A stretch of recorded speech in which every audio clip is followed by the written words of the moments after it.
नहीं, मुझे प्रसन्नता है कि नाथद्वारा नगर के नागरिकों ने, खास तौर से व्यापारियों ने बहुत सहयोग दिया, जिससे जो डेवलपमेंट का काम है वो अच्छे ढंग से संपादित हो सका।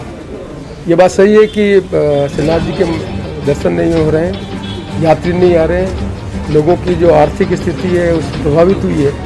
उस सब के बाद भी उन्होंने जिस धैर्यता के साथ इस नाथद्वारा के विकास में सहयोग दिया, उसके लिए व्यक्तिगत तौर पर मैं उनका आभारी और व्यापारी का बहुत बहुत आभारी, और आशा करते हैं कि इसी तरह का सहयोग देते रहेंगे, जिससे हम अपने नगर का विकास अच्छे ढंग से कर सकें। क्योंकि पहली बार एक कोशिश की कि अंडरग्राउंड केबलिंग बिजली की व्यवस्था करें।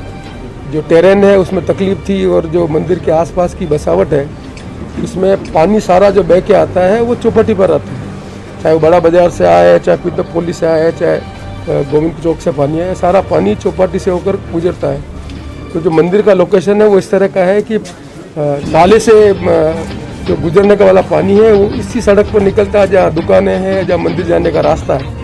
इसलिए कठिन काम था, और कठिन काम करने में तकलीफ भी होती है। आपने स्वयं में देखा होगा कि पिछले 4-5-6 महीने में जिस तरह की व्यवस्था थी उसमें लोगों के मन में शंका थी कि काम लंबा खिंच जाएगा और हम दिवाली ठीक ढंग से न मना पाएंगे। मुझे खुशी है कि महाराष्ट्र ने भी फैसला किया, श्रीनाथ जी के दर्शन भी प्रारंभ हुए, और ये काम भी सारे अधिकारियों के और हमारे जनप्रतिनिधियों के सहयोग से अच्छे ढंग से संपादित होने जा रहा है। तो आशा करते हैं कि हमारे नाथद्वारा के जितने व्यापारी उनकी अच्छी दीपावली होगी, और दीपावली सबके लिए शुभ हो। ऐसी आशा करते हैं। टाइमिंग का जो कोई भी काम, मकान बनाते हैं तो मकान जब बनाने जाएंगे तो जो मलबा है वो सड़क पर बाहर ही गिरेगा, मकान का मटेरियल आएगा वो बाहर भी रखेंगे। ऐसी कोई व्यवस्था है जिस व्यवस्था में बिना तकलीफ के काम कर सकें। ये तो मैंने पहले ही कहा है कि जब भी कोई काम करेंगे तो उसमें तकलीफ होगी। ये तो एक अजीब संयोग बन गया कि कोरोना के कारण पहली बार भगवान के दर्शन नहीं हो सके, यात्री नहीं आ सके, इसलिए ये कम समय में एग्जाम संपादित हो सका। यदि दर्शन होते, यात्री बराबर आते तो बहुत कठिन काम था, और यात्रियों के कारण जो हमारे व्यापारी है उनका व्यापार भी असर करता। तो कोई कभी कभी ऐसा सहयोग बन जाता है, उस सहयोग के कारण राजस्थान सरकार ने वित्तीय संसाधन उपलब्ध करा दिए। सरकारों के पास वित्तीय संसाधन नहीं है, न राजस्थान सरकार के पास है न देश की सरकार के पास है। हम फॉर्चुनेट हैं कि इस समय भी हमारे पास वित्तीय संसाधन उपलब्ध थे। कोई बिजली विभाग 58 करोड़ रुपए को नाथद्वारा के लिए खर्च करे वित्तीय संसाधन, ये सरल काम नहीं है। जब विभाग ने काम प्रारंभ किया तो आपको मालूम है कि वहाँ पहले जो काम हुआ उसमें जो पानी का जो निकासी करनी थी वो उसी में डाल दिया गया था। वो प्लास्टिक का पाइप डाल दिया, जिससे काम किया तो उसमें पंक्चर हो गया। तो पहला काम है उसको एड्रेस करें, नहीं करेंगे तो सीवरेज का काम खत्म होगा। तो सीवरेज का काम जो पहले हुआ वो इस तरह का काम हो गया जिसके उसको रिपेयर करने का काम हो सका। तो जब हम बिजली की लाइन डाल देते तब एंटीसिपेट नहीं किया गया था कि इस तरह का सीवरेज की लाइन की व्यवस्था की गई है। जब ये काम प्रारंभ किया था तो आशा नहीं थी कि टेलीफोन की लाइन को बदलना है। उनके कॉर्पोरेशन से लेकर टेलीफोन की लाइन व्यवस्था करने का काम किया। बिजली के पोल जो हटाने की जगह व्यवस्था करने का काम है, तो उसमें बिजली विभाग और लोकल सेल्फ गवर्नमेंट को कोऑर्डिनेट करना था। तो सारे विभाग की कोऑर्डिनेशन, जिसमें टेम्पल बोर्ड भी है, बिजली विभाग भी है, म्यूनिसिपैलिटी भी है, सारे विभागों का कोऑर्डिनेट करके और जनता के आक्रोश को सहन करके काम करना कठिन काम है। इसलिए कोई कमी होती है, तकलीफ होती है तो निश्चित तौर पर आक्रोश होता है और वो उसमें नाराजगी होती है। तो मैं इसको मना नहीं करता, और all is well is and is well. सभी चीज़ का अंत अच्छा होता है, वो अच्छी चीज़ है कि दीपावली के पहले हम सारे सरकारी अधिकारियों के सहयोग से ये काम संपादित हो सका। उसके लिए मैं अधिकारियों को भी बहुत बहुत धन्यवाद देता हूँ, और आशा करता हूँ कि आने वाले समय में जैसे जैसे नाथद्वारा के विकास के लिए, या तो आपकी कल्पना तो मुझे बता दें, नाथद्वारा में और हमारे सब साथियों में एक अच्छा गुण है, काम बताने की कल्पना किसी में नहीं है।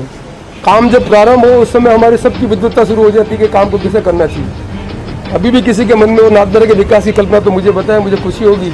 या भरोसा रखें कि एक जनप्रतिनिधि के रूप में सरकार के संसाधनों का आवंटन कराकर सरकारी अधिकारियों के सहयोग से हम ऐसा काम करें कि आने वाले समय में यहाँ ज़्यादा से ज़्यादा यात्री आए, ज़्यादा से ज़्यादा लोगों की आमदनी हो, ज़्यादा से ज़्यादा मंदिर में चढ़ा हुआ है वो लोग देख सकें कि हम जब एक तीर्थ स्थान पर देखने गए तो वो तीर्थ स्थान में वो सारी सुविधाएं है जो सुविधा दूसरे तीर्थ स्थान पर उपलब्ध नहीं है। उससे हमारे नाथद्वारा की इकोनॉमी बढ़ेगी, और मैं सोचता हूँ कि समय के साथ आप मेरी बात से सहमत होंगे। तो मैंने कहा है कि यदि आप ठीक ढंग से देखें तो वाटर मैनेजमेंट का सबसे अच्छा काम नाथद्वारा में है। आज़ादी के पहले हमारे जो नाथद्वारा का बसावट हुई तो आप देखेंगे नाथुवास का पानी, गिरधर सागर का पानी और ये सारा सारंग से होते हुए नदी में जाता था। ये सियाड़ का तालाब था। तो हमने हमारे जो चेयरमैन साहब है, हमारा साथी है, नगर पालिका के ईओ हैं, उनसे मिलकर कोशिश की है कि एक डीपीआर बने जिससे हम तीनों जो हमारा वाटर बॉडीज है, चाहे वो नाथुवास हो, चाहे गिरधर सागर हो, चाहे सियाड़ हो, वो वाटर बॉडी में स्वच्छ पानी उपलब्ध हो और वो सौंदर्य इस तरह से हो कि लोग यात्री वहाँ पर आकर इन स्थानों को देख सकें। ये कल्पना है और कल्पना को साकार करने के लिए डीपीआर की व्यवस्था की और आशा करते हैं कि डीपीआर का जो इनपुट आएगा, जिलाधीश महोदय के सहयोग से डीएमएफटी का फंड उपलब्ध है, सरकार के संसाधन नहीं उपलब्ध होंगे तो डीएमएफटी के माध्यम से कोशिश करेंगे कि डीपीआर के आधार पर ये तीनों वाटर बॉडी अच्छे स्वच्छ जलाशय के रूप में यहाँ उपलब्ध, चोरी नहीं हो। चोरी रोकने के लिए जो भी व्यवस्था करनी है तो पुलिस के सहयोग से करेंगे, वित्तीय संसाधनों की व्यवस्था कर रहे हैं और आने वाले समय में सीसीटीवी के माध्यम से हम अच्छे ढंग से नाथद्वारा में इस चीज़ को कर सकें, इसको काम करेंगे। लेकिन सब चीज़ एक साथ नहीं होती। वित्तीय संसाधन के बारे में आपकी कोई राय है तो बताओ, मैं उसका उपयोग लेकर उस संसाधन का काम करें। मुझे तकलीफ होती है, we never appreciate the positive things. मुझे इन पत्रकारों में से किसी ने नहीं पूछा कि आपने अच्छा काम किया, सब ने पूछा तकलीफ है, आप पूछो सिटी का पैसा नहीं आया, ये किसी ने नहीं पूछा है कि अच्छा काम हो रहा है, उसके लिए हम अधिकारियों को और सबको सहयोग धन्यवाद दें।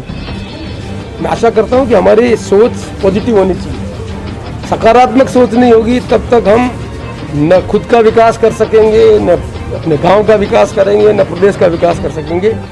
पर जो मेरा अनुभव है, जिस तरह से हमारे नाथद्वारा के नागरिकों ने, व्यापारियों ने सहयोग दिया है, ये अच्छा सुकून देता है कि हमारे यहाँ एक पॉजिटिव सोच की तरफ लोगों का सोच जा रहा है। और आशा करते हैं कि जैसे जैसे विकास के और काम हम करेंगे, हम सकारात्मक जो सहयोग है उसके बाद द्वारा और अच्छे ढंग से नाथद्वारा के विकास की कल्पना को साकार कर सकेंगे। धन्यवाद।